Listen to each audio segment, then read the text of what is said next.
Bon, donc là maintenant, on abandonne la prothèse, on abandonne les greffes épithélio-conjonctives de substitution et on va parler uniquement de chirurgie plastique, d'esthétique et de recouvrement des récessions.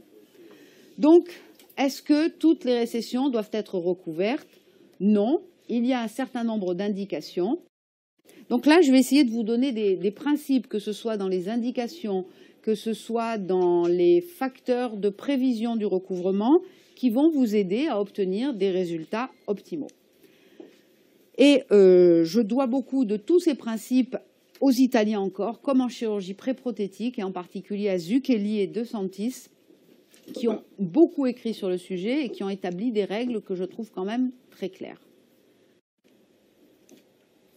Juste avant de démarrer ces règles, cette définition de corne, qui pourtant ne date pas d'hier, mais qui est formidable parce que regardez, chaque mot compte. Donc la chirurgie dont on parle, c'est une chirurgie additive où l'apport de tissu conjonctif, donc vous soulignez additive, vous soulignez conjonctif, doit modifier de façon prévisible, donc il ne s'agit pas de faire ces interventions et puis de déposer les points, de dire « ah ben ça n'a pas marché, c'est dommage », non, il faut faire des choses qui vont marcher, un environnement défavorable au maintien de la santé parodontale, ça c'est toujours pareil, mais voyez, en chirurgie plastique comme en chirurgie osseuse, c'est notre objectif final, environnement défavorable au maintien de la santé parodontale.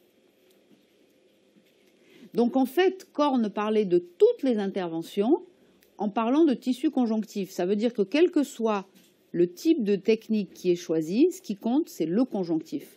Même dans la greffe épithélio-conjonctive, c'est le conjonctif qui compte. Quelques années plus tard, l'Académie américaine de parodontologie redonnait une définition qui est aussi très bien. Regardez, la chirurgie mucogingivale désigne les techniques de chirurgie plastique permettant la correction des anomalies de morphologie, position et ou de quantité de gencives autour des dents. Donc là aussi, tout est dit. La position, c'est les récessions. La morphologie, c'est le morphotype fin. Et la quantité, ça peut être épaissir un bandeau de gencives attachées qui n'est pas suffisant. Donc entre ces deux définitions, vraiment, on a fait le tour des objectifs de cette chirurgie plastique.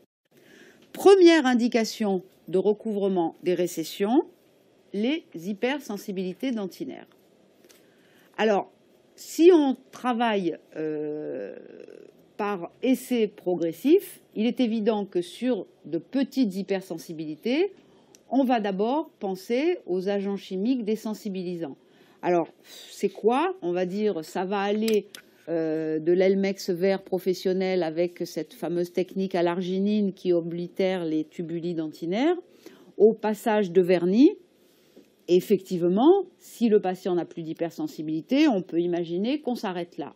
Mais malheureusement, vous savez que ces produits ont quand même des effets très limités sur les grosses hypersensibilités. Donc si ça ne marche pas, que peut-on faire? Des composites ou de la chirurgie? Dernière option, l'endodontie, mais franchement, ça serait vraiment l'extrême décision que de faire un traitement endodontique sur une dent qui a une hypersensibilité. Donc en fait, très souvent, le dilemme est le suivant, est-ce qu'on fait des composites ou est-ce qu'on fait du recouvrement? Et vous savez que par le passé, on a fait beaucoup de composites et vous avez tous eu ces patients qui viennent en vous disant ça tient pas, ça se décolle, voilà. Donc c'est à ces patients qu'on va pouvoir effectivement apporter quelque chose avec notre chirurgie plastique.